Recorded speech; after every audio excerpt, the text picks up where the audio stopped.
Selamat datang dan salam sejahtera, Bapak, Ibu, dan teman-teman yang kami hormati. Terima kasih pertama-tama kami ucapkan atas waktu yang telah kalian luangkan untuk dapat menyaksikan video ini. Perkenalkan, nama saya Samuel Cahyono, perwakilan dari kelompok 2 yang beranggotakan Andrew, Abigail, Aksa, Arif, Hanif, Joyce, dan saya sendiri. Materi yang kami bawakan pada kesempatan kali ini bertema Cost of Capital and its Components. Yang menjadi pertanyaan pertama adalah, apa arti dari cost of capital itu sendiri?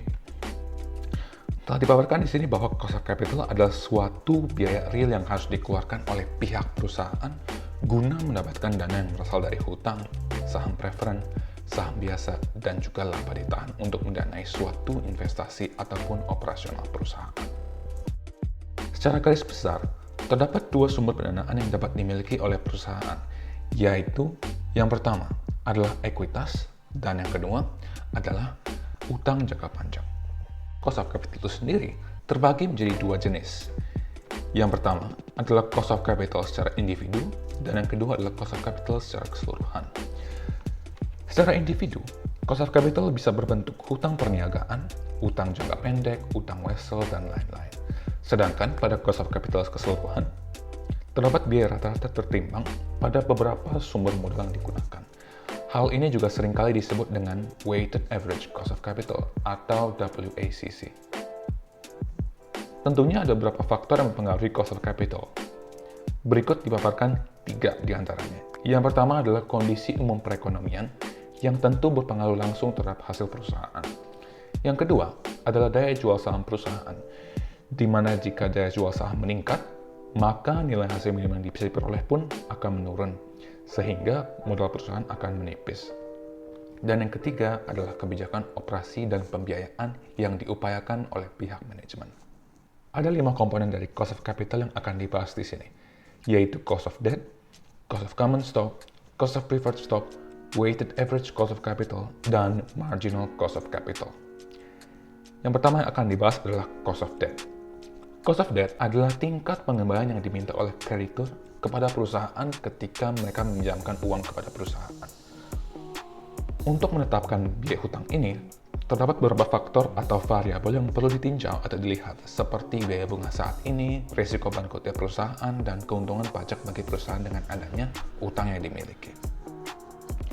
Tentunya perlu diperhatikan bahwa agar cost of debt perusahaan tidak merusak keuangan lainnya, maka kita perlu mengetahui bagaimana cara memahami dan menghitung biaya hutang dengan tepat.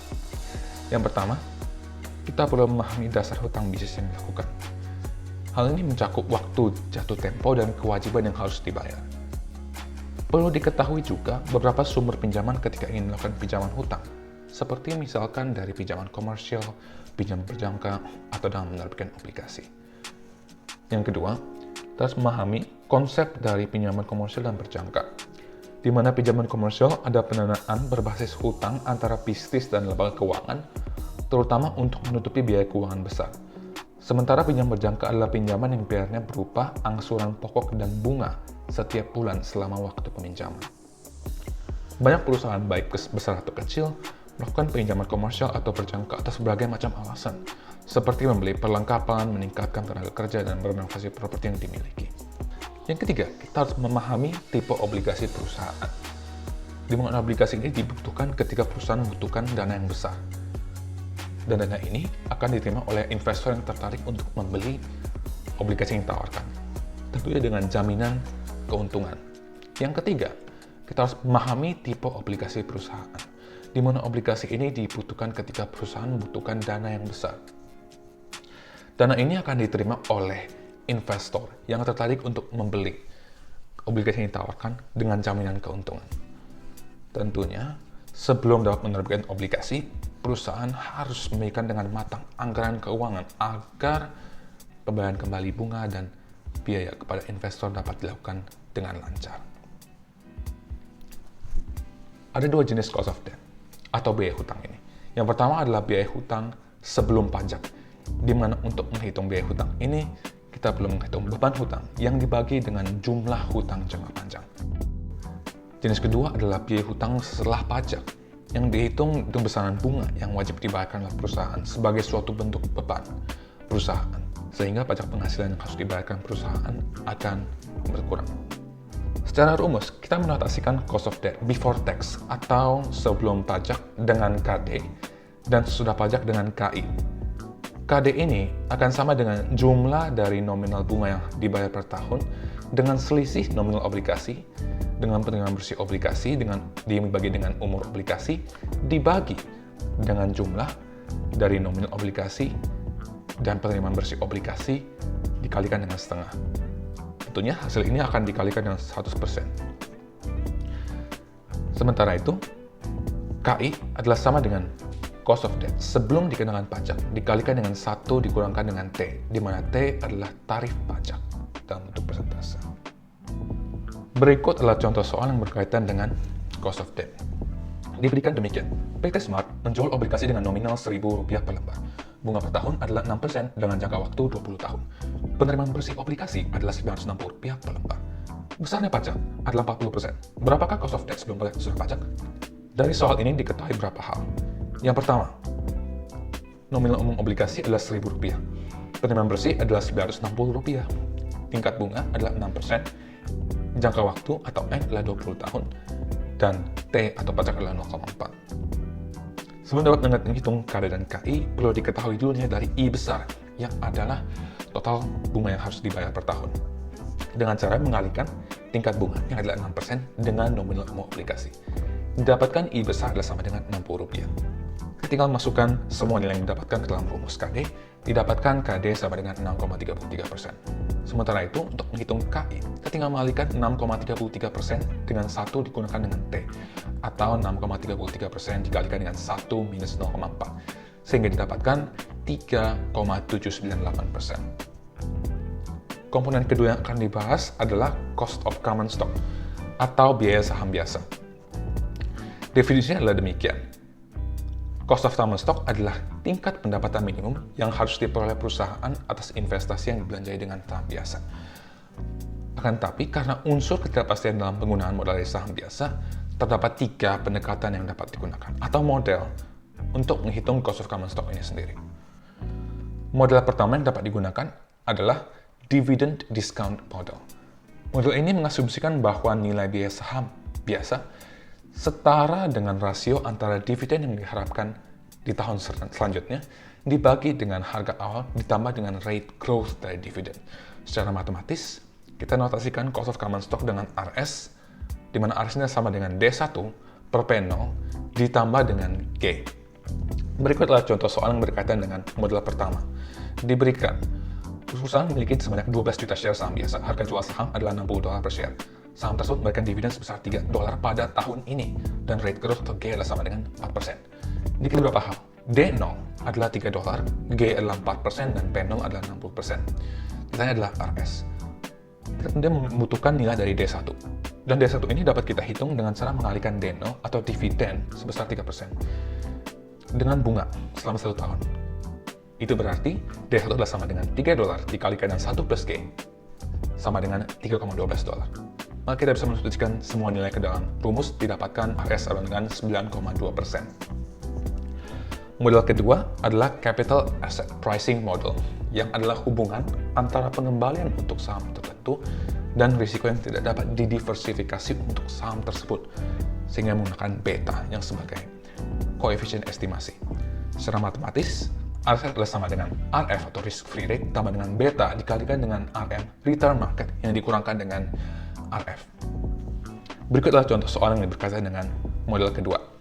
Diberikan, suatu perusahaan ingin menghitung biaya saham dengan model ini. Perusahaan tersebut mengestimasi risk free rate atau RF sebesar 4%. Beta adalah 1,3 dan RM adalah 9%. Maka dari soal ini kita bisa langsung memasukkan semua nilai yang telah diketahui ke dalam rumus, sehingga mendapatkan RS adalah sama dengan 10,5%. Model ketiga adalah debit plus risk premium model. Secara rumus, RS adalah sama dengan RD ditambah dengan risk premium, di mana RD adalah bond yield. Berikut adalah contoh soal yang berkaitan dengan model ini. Diberikan, perusahaan A memiliki bond yield yang rate-nya adalah 7%. Perusahaan lain yang sebanding dengan perusahaan tersebut memiliki biaya ekuitas 4% lebih tinggi. 4% ini adalah menjadi risk premiumnya. Maka berapakah nilai saham biasa? Dari soal ini diketahui, risk premium adalah 0,04 dan RD adalah sama dengan 0,07.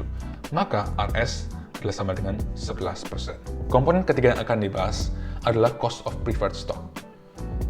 Secara definisi, cost of preferred stock adalah tingkat harga yang dibayarkan perusahaan atas pendapatan dari penerbitan dan penjualan saham preferen. Sebelum kita dapat menelaah lebih jauh, pertama-tama perlu diketahui apa sih yang membedakan preferred stock dengan common stock. Yang pertama, dividen dari preferred stock selalu dibayarkan terlebih dahulu sebelum common stock.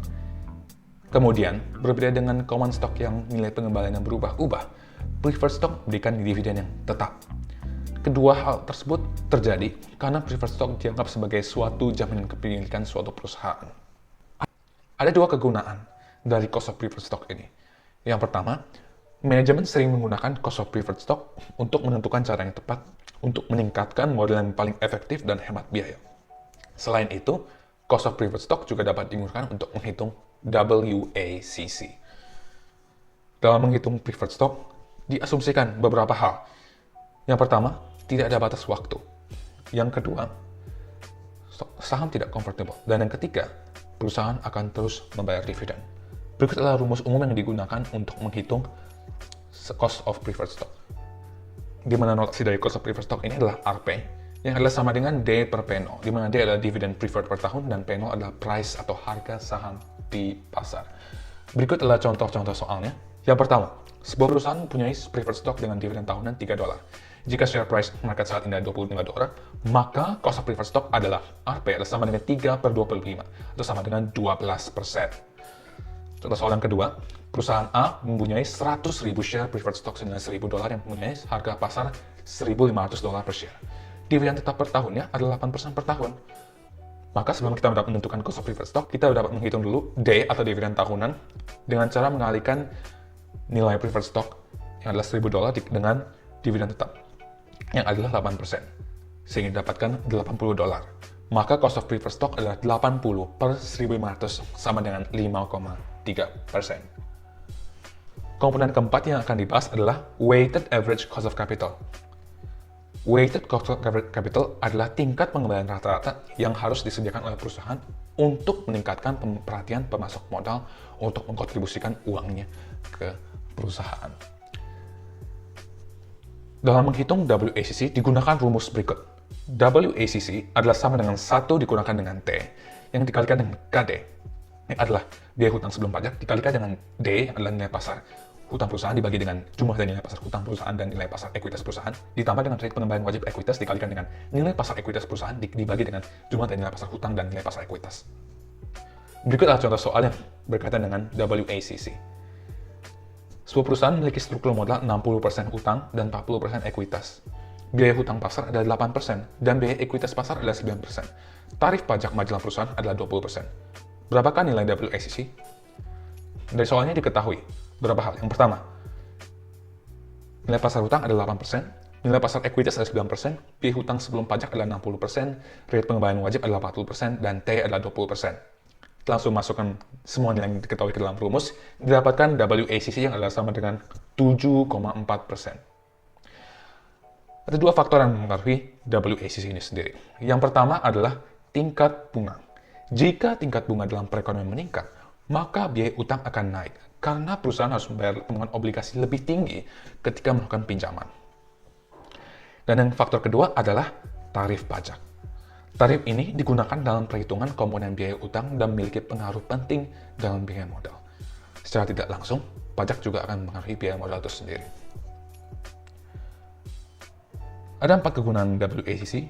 Yang pertama, bagi perusahaan, menghitung WACC adalah salah satu langkah untuk menghitung struktur modal yang optimal. Yang kedua, WACC juga berguna untuk mengukur biaya pendanaan proyek-proyek masa depan. Yang ketiga, terutama bagi pihak manajemen, WACC digunakan sebagai tingkat diskonto untuk membuat keputusan strategis seperti merger atau mengembangkan proyek ekspansi. Dan yang keempat, terutama terhadap bagi analisis sekuritas, WACC digunakan untuk menilai harga wajar saham perusahaan saat ini. Bila dilihat dari sisi kelebihan yang ada, penggunaan WACC memberikan wawasan tentang biaya modal aktual yang lebih masuk akal dengan menimbang setiap komponen berdasarkan proporsi struktur modal perusahaan. Akan tetapi, Meski relatif, WACC meski mudah 3, 2, 1. Akan tetapi, meski WACC mudah dihitung, hasilnya sering beragam, karena beberapa rumus yang digunakan seperti biaya ekuitas lebih fleksibel. Nilai pasar ekuitas pun dinamis dengan pergerakan harga saham, sehingga estimasi biaya modal ekuitas seringkali tidak akurat. Kekurangan lain adalah ekspektasi pembelian pasar sering menggunakan rata-rata pengembangan historis, sehingga kurang rasional dan kurang sesuai untuk mengukur kinerja masa depan. Kemudian terakhir adalah kelima. Yang akan dibahas adalah marginal cost of capital. Dengan definisi, biaya memperoleh rupiah tambahan sebagai modal baru.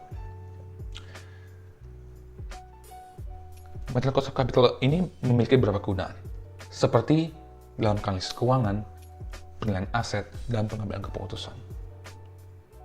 Ketika sumber dana baru diperoleh dari lebih dari satu sumber, muncullah konsep dari WMCC, atau Weighted Marginal Cost of Capital. Dengan rumus, WMCC adalah sama dengan proporsi sumber 1 dikalikan dengan biaya setelah pajak sumber 1 ditambah dengan proporsi sumber 2 dikalikan dengan biaya setelah pajak sumber 2, dan seterusnya sampai sumber ke N. Berikut adalah contoh soal yang berkaitan dengan WMCC. Berikut adalah struktur modal biaya dari suatu perusahaan. Dan perusahaan ini meningkatkan modal. Buah adalah rincian dari sumber-sumber di mana modal akan ditingkatkan. Maka yang ditanyakan adalah WMCC. Tentunya dalam menghitung WMCC yang digunakan adalah proportion dan after tax cost. Maka berdasarkan tabel yang diberikan, dapatkan bahwa WMCC adalah 50% dikalikan dengan 13%, tambah 25% dikalikan dengan 10%, tambah dengan 25% dikalikan dengan 8%, sama dengan 11%. Demikian adalah materi yang dapat kami sampaikan untuk hari ini. Terima kasih atas perhatian kalian.